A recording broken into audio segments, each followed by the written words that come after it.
নমস্কার প্রিয় মানুষগুলো, আজকে আপনাদের জন্য একটি সুন্দর আগের দিনের রান্না নিয়ে এসেছি। এই দেখুন, রান্নাগুলো হচ্ছে অনেক সুন্দর। এটা হচ্ছে কালো দুধমান কচুর।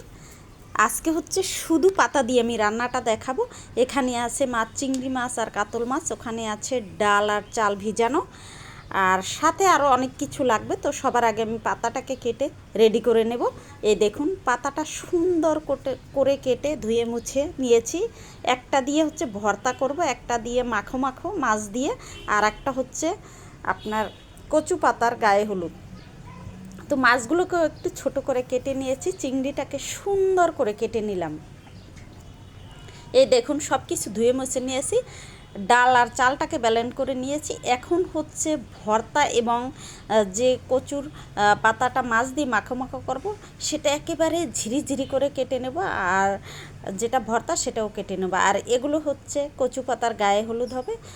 তো সবার আগে আমি যেটা করব, কচু পাতার গায়ে হলুদটা করব।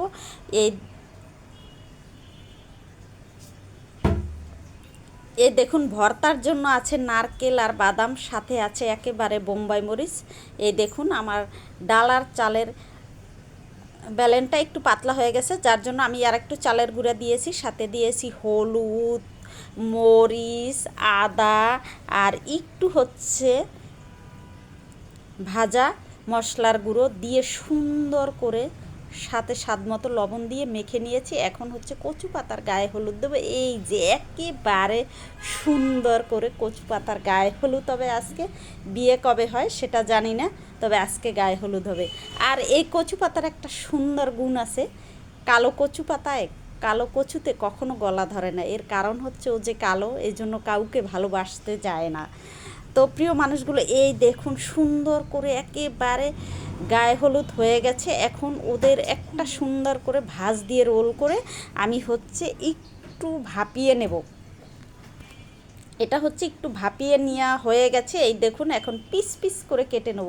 পিস পিস করে কেটে তেলে ভেজে নিলেই রেডি একেবারে কচু পাতার গায়ে হলুদ। দিয়ে দিলাম মাস্টার অয়েল তেল, এর মধ্যে দিয়ে দিলাম কচু পাতাগুলো। এই দেখুন, অসাধারণ, একেবারে অসাধারণ রেডি হয়ে গেছে। তো প্রিয় মানুষগুলো, এভাবে একটা হয়ে গেল রান্নার সাথে থাকবে মরিচ। এরপর হচ্ছে আমি মাছটাকে সুন্দর করে ভেজে নেব। চিংড়ি মাছ এবং কাতলা মাছ লবণ হলুদ দিয়েছি।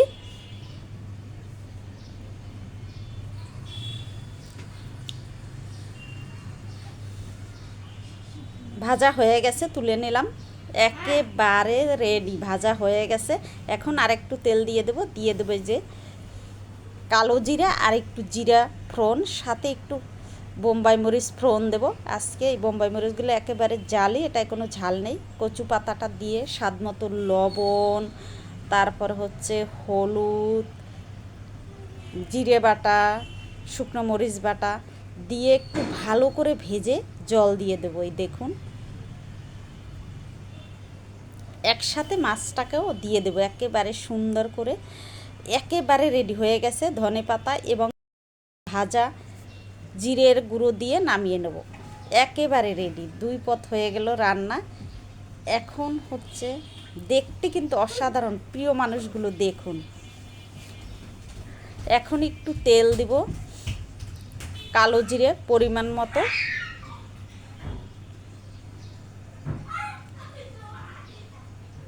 একটু নারকেল আর একটু বাদাম সুন্দর করে ভেজে নেব। সাথে দিব এই যে সেই বোম্বাই মরিচগুলো দিয়ে, আজকে কোনো শুকনো মরিচ দেব না। সাথে আছে চিংড়ি মাছের মাথা ভাজা, আগেই ভেজে নিয়েছিলাম, ধনেপাতা, সব কিছু তুলে নিয়ে কচু পাতাটাকে দিয়ে দেবো, সাথে সামান্য হলুদ এবং লবণ দিয়ে সুন্দর করে ভেজে একেবারে ভেজে তুলে নেবে। এই দেখুন, পুড়ে গেছে, কিন্তু আমার কচুর শাক পুড়ে নাই, ঝোলটা পুড়ে গেছে। প্রিয় মানুষগুলো, সবাই ভগবানের ইচ্ছা। এই দেখুন, একেবারে কড়ইটা পুড়ে কালো হয়ে গেছে। কচু পাতাগুলো কিন্তু একটু পুড়ে নি। সবার আগে মশলাটাকে বেটে নেব। এই দেখুন, চিংড়ি মাছ, কালো জিরে, নারকেল, বাদাম আর মরিচ দিয়ে বেটে এখন কচুর পাতাটাকে দিয়ে বেটে একেবারে এত সুন্দর ভর্তা, অসাধারণ। তো এত সুন্দর দেখুন হয়ে গেছে, একেবারে রেডি। শুধু একটু খাঁটি সরষের তেল দিলেই ভর্তা রেডি। এই দেখুন ভর্তা একেবারে রেডি। এখন হচ্ছে খাওয়ার পালা প্রিয় মানুষগুলো।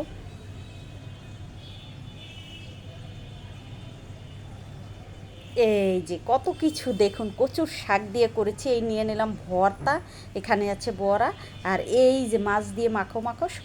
সবার আগে ভর্তাটা খেয়ে নেবো। সবুজ একেবারে ভর্তাটা দারুণ খেতে, কিন্তু অসাধারণ একেবারেই। সেই সাথে হচ্ছে বড়াটাও খেয়ে নিয়েছি, কচুর পাতার গায়ে হলুদটাও খেয়ে নিয়েছি। এখন হচ্ছে মাছ খাওয়ার পালা। ওহ, মাছে তো সেই স্বাদ, অসাধারণ।